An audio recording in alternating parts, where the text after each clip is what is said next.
கருநீலமலை மேலே தாயிருந்தாள். காஷ்மீர பனிமலையில் மகன் இருந்தான். வரவேண்டும் பிள்ளை என்றே காத்திருந்தாள். வழி மீது விழி வைத்து பார்த்திருந்தாள். பாடல் ஒன்று தொலைக்காட்சியில் பெட்டியில் ஒலித்துக் கொண்டிருந்தது.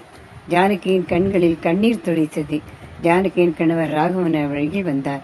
ஜானு, என்னம்மா, பிள்ளைகள் நினைப்பு வந்துருத்தா என்றார். இன்னும் எத்தனை காலம்தான் நினைப்பிலேயே கழிக்கணுமோ என்று சலித்து கொண்டாள் ஜானகி அம்பாள். ஏன் சலிச்சுக்கிறே? நாம தான் முடிகிறப்போ பிள்ளைங்கிட்டே போய் 6 மாசம் இருந்துட்டு வரோமே என்றார் ராகவன்.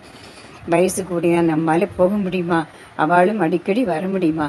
நம்ம கோயில், நம்ம கலாச்சாரம், இதெல்லாம் அவ மிஸ் பண்றாளோன்னு தோன்றது என்று மீண்டும் புலம்பினார்.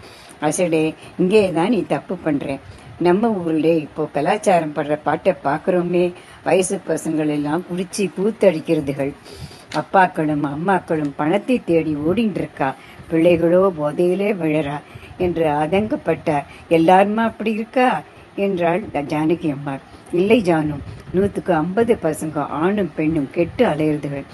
மேல்நாட்டில் அந்த சீதோஷ்ண நிலை வாழ்க்கை முறைக்காக பேண்ட்டும் சட்டியும் போடுறா. ஆனால் இங்கேயோ பெண் குழந்தைகள் கூட பேண்ட்டும் சட்டியும் போட்டு தலைவரி கோலமாக அலையிறதுகள். நன்னாவா இருக்கு? வெளிநாட்டில் இருக்கிறவா நம்ம இளைஞர்கள் எல்லோரும் 75% நம்ம கலாச்சாரத்தை மதிச்சு நடக்கிறா. குழந்தைகளை ஸ்லோகம் கிளாஸு, சமஸ்கிருதம் கிளாஸுன்னு அனுப்புறா. பரதநாட்டியம் கற்றுக் கொடுக்குறா.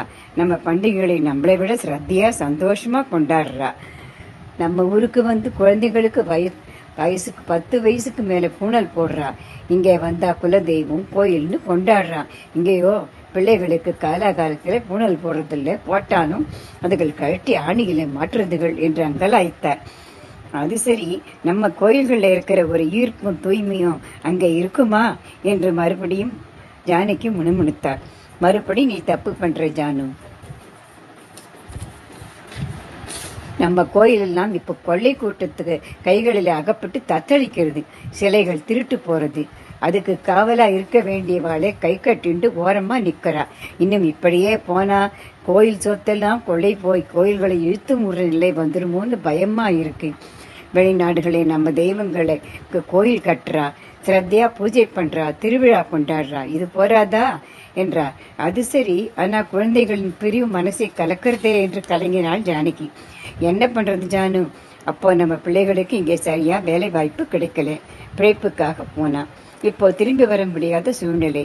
உன்னை எழுந்துதான் மற்றதை அடைய முடியும். அவ வசதியா வாழணும். நாம் இந்த கஷ்டத்தை ஏத்துக்கணும்.